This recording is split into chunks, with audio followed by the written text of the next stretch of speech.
Hey guys, what's going on? My name is Ryan. Thanks so much for tuning in. I've been getting a ton of questions about my Midi setup on my pedal board. And what I want to do is talk about how simple it actually is to use an effect switcher and to control your pedal board with the press of one button. And this for me was life-changing. I can remember just tap dancing all over the board and trying to hit the right tones. Most people probably didn't even notice, but it was super annoying to me. And so what I want to do is just share with you guys how easy it is to set up your pedal board and how easy it is to actually run Midi and run a multi-effect switcher and to program your tones in so that you're only pressing one button at a time. Me personally, I program my board for every song. So I have a bank for every song, and I've got 50 banks on my Boss MS3 multi-effect switcher. So what I want to do is just kind of show you how I set up the tones. I just got done rehearsing for this Sunday's upcoming set. I got some extra time to kill, so we're going to see how quick I can go through this. I'm going to try not to ramble on, but I'm going to try to make this very simple. Like I said, I've been getting tons of questions about it, and so I would love to hear back if this was actually helpful, if there's something I skipped over, if there's something that you want to see more of. This is not an advanced course. This is, let's keep it as simple as we can and explain exactly what Midi is and how to use it, and hopefully encourage some of you out there who are struggling to switch over to this system, or those of you that are struggling to use it right now and are frustrated. Hopefully this makes it simple for you. So let's walk through it.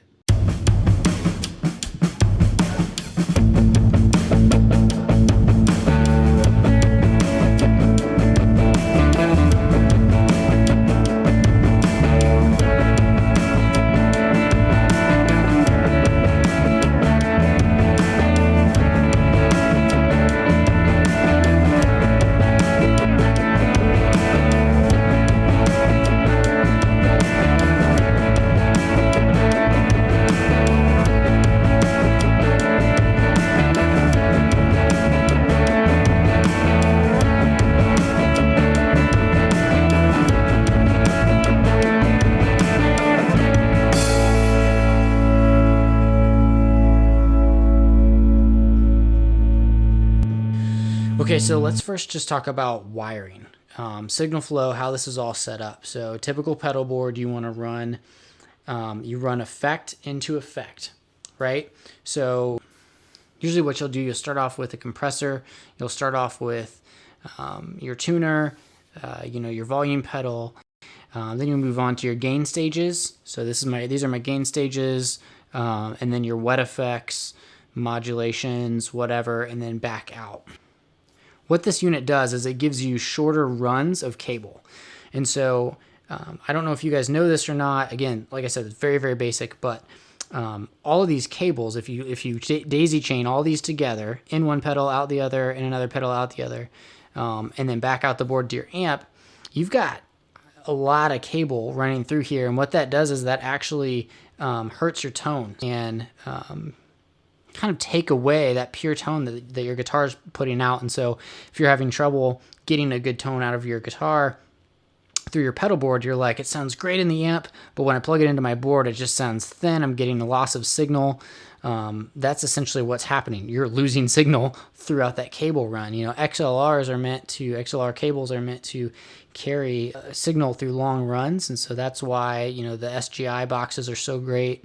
And that's also why these units are so great, because what this unit does is it will break up that run for you. So for example, this one has 3 loops. This is the MS3, the Boss MS3. It's got 3 loops in it. And so what that means by when I say a loop is signal comes into this unit, and then it goes out to one of my drives, this one, into this drive, out of this, back into this. So it's sending and returning, or it's basically going in this unit, out to this unit, into the input here, out of this, into the input here. And then same thing, then out of this unit into my Timmy, back here, and then out again into this Strymon, and then back in here. And what that does is I can leave my pedals turned on. You can see right here, this is my loop 1, my loop 2, and my loop 3.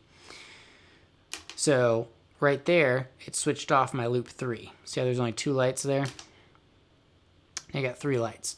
And what that's doing is it's actually cutting the pedal out of this, out of your signal flow. So all that cabling to this pedal and back is eliminated, which means that you're going to retain that signal, which is super, super nice. And so then what happens is it goes from the output. I've got a stereo output going into then my wet effects. So these wet effects are actually not in this looper, this multi-effect switcher. They are separate, so they're outside. So all of this feeds into here.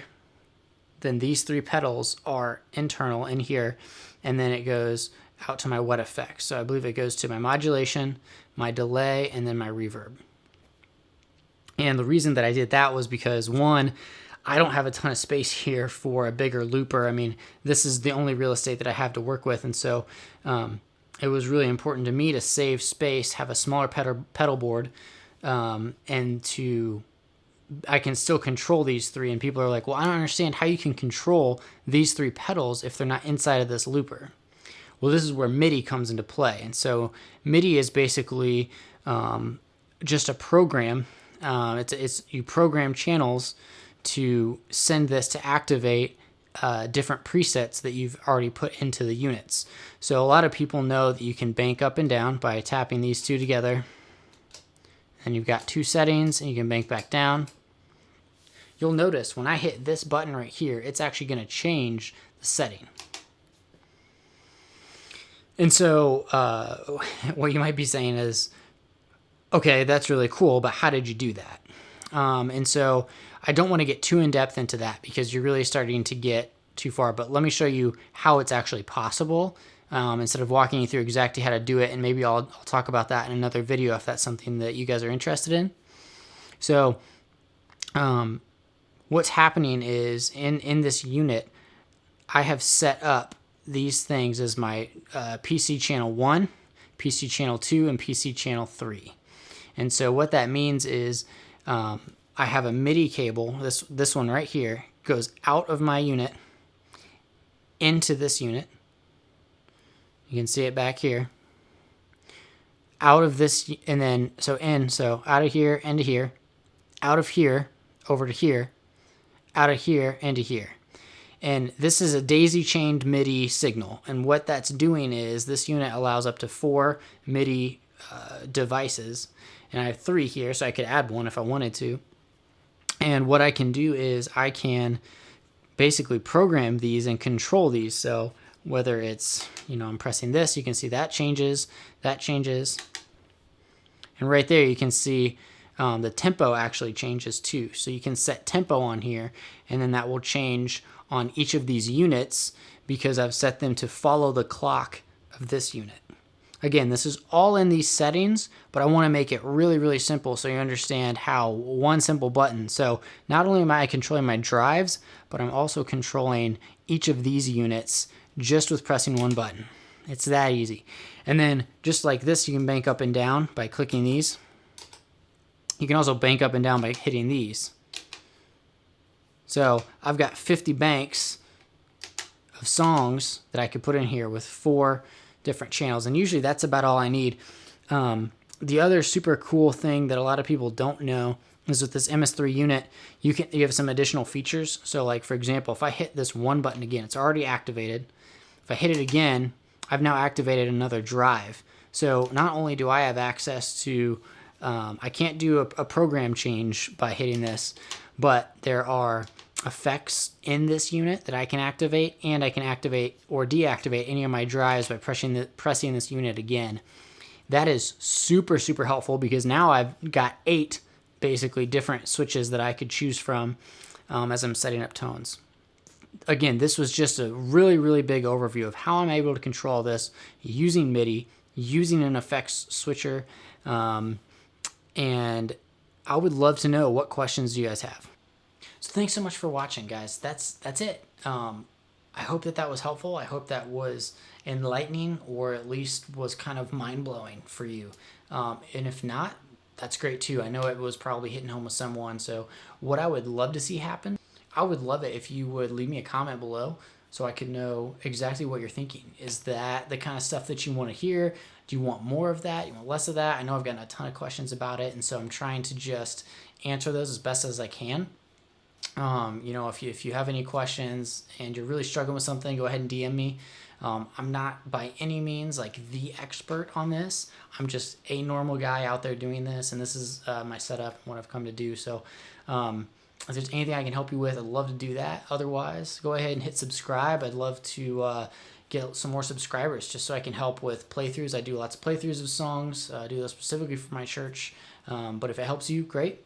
And then also, I love to just answer questions about gear. I also love just talking about gear. And so I want to give a big shout out to Rhett Scholl.